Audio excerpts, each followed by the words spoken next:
খালি বাজেট নাই দেখা হয়তো এইবার আমি একটা এমন ছবি বানাইতাম একেবারে হলিউড লেভেলের। একটা ছবি বানাইতে কেমন খরচ হইব? এই actor, cameraman, script writer, director সব মিলে 20-25 লাখ যাইব। দোস্ত বাজেট আমি দিমু, চল দুই বন্ধু মিলে একটা ছবি বানা। আব্বা আজের তো অনেক দিনই ঘুরলাম, আমি আর আমার বন্ধু চিন্তা করছি দুই বন্ধু মিলে একটা হলিউড লেভেলের ছবি বানাম।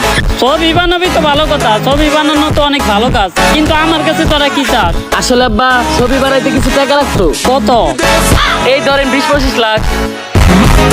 20-25 লাখ তো অনেক দূরের কথা, তুই 20-25 টাকাও পাবি না। আর কোনো ভালো করে সন্তান নাকি ছবি বানায়? আর তুই জানিস না আমার অবস্থা, আমার কাছে অনেক টাকাও নাই। আব্বা টাকা নাই তো কি হয়েছে, এই বাড়িটা তো আছে। তুই মনের বলে এই বাড়ি বেচার কথা চিন্তা করিস না, কারণ আমি বেঁচে থাকতে তোর এই বাড়ি বেচতে দিব না।